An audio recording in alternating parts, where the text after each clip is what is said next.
Hey, so yep, got the chicken coop going on. This has been a little bit of a chore because you kind of, unlike a lot of other situations I've been in, since it's my situation, I kind of want to do a sort of good job, but at the same time, you kind of got to get stuff done just when you can get it done. So, I still got stuff to work on here, like this fence. But my camera's been down for a bit.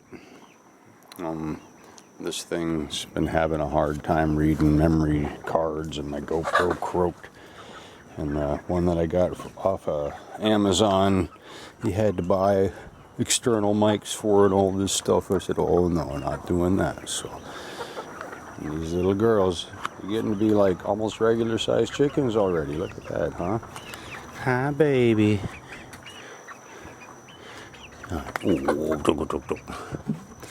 Yep.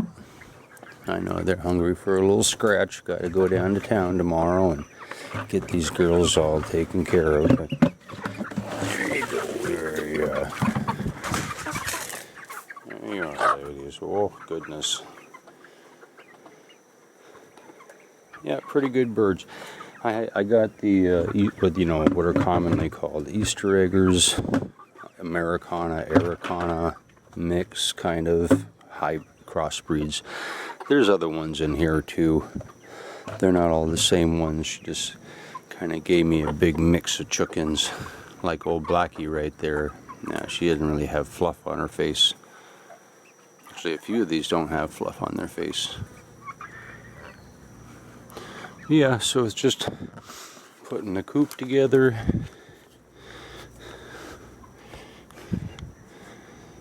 And mostly getting all this mesh up so that I could keep these little buggers from escaping, because the neighbor's dogs already took out a couple of them.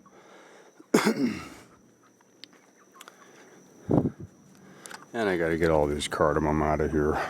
This is not going to be any point of picking cardamom inside of a chicken coop.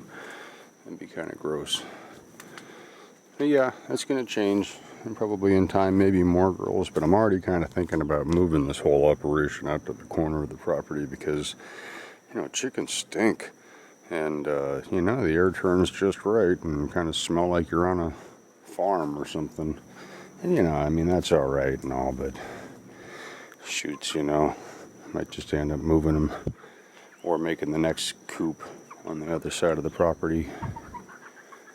Yeah, about to be laying in the next couple months. And then hopefully selling eggs at market, I can recoup the expense of this fence and their little chicken coop here and all their bags of feed, getting them growing up and everything. Yeah. The chooks. But it's happening. We got them. I got a great rooster down at the graveyard looking really similar to these girls, but I got to go down and take the time to bait them in. Hope I don't lose my trap to somebody. We'll see. The variegated pineapples are looking pretty cool. They still didn't fruit yet. These ones in front are the ones that fruited last time, but now they're really going for it. They did their little bypass. Where they bypassed the head that fruited with the new shoot. It dominates so fast. The Coster's curse, though. Clydemia. It must come in on the bird shit, or the seeds must just be viable for years because it's fucking everywhere. It's so annoying. And then you two different sizes of this stinky goat foot plant, goat weed or whatever. It does smell kind of goaty.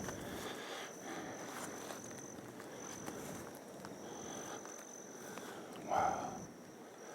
Oh, so much weeding to do.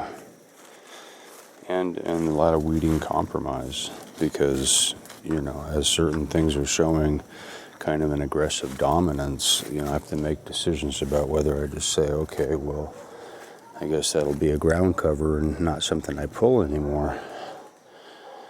Like for instance, this clover back here.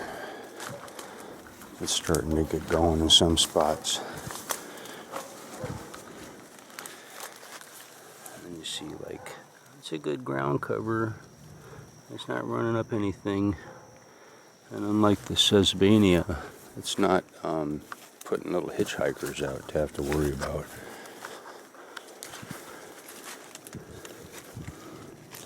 That pineapple really needs to kind of be replanted. But it's winter time right now, so the light is low and short. And for that reason, I'm going to break these cassavas back because it's just not that important. I'd rather have these plants getting light. Yeah, morongs, green tea, champa jacks, I think, ice cream beans, bunch of miracle berries. Yeah, langsat, langsone. That's all that row. And then these guys are the green star apples. Way better than the purple ones. Purple ones look cool, but they're way inferior compared to green ones. Green ones are really good. And this is the morong I bent a couple weeks ago. And oh man, it is looking wonderful. Because morong, you know, like I said last time, they get enormous. They get enormous. And then they put all the fruit out on the tip of the branches, so good luck. Look at that beautiful new growth. Oh, unreal.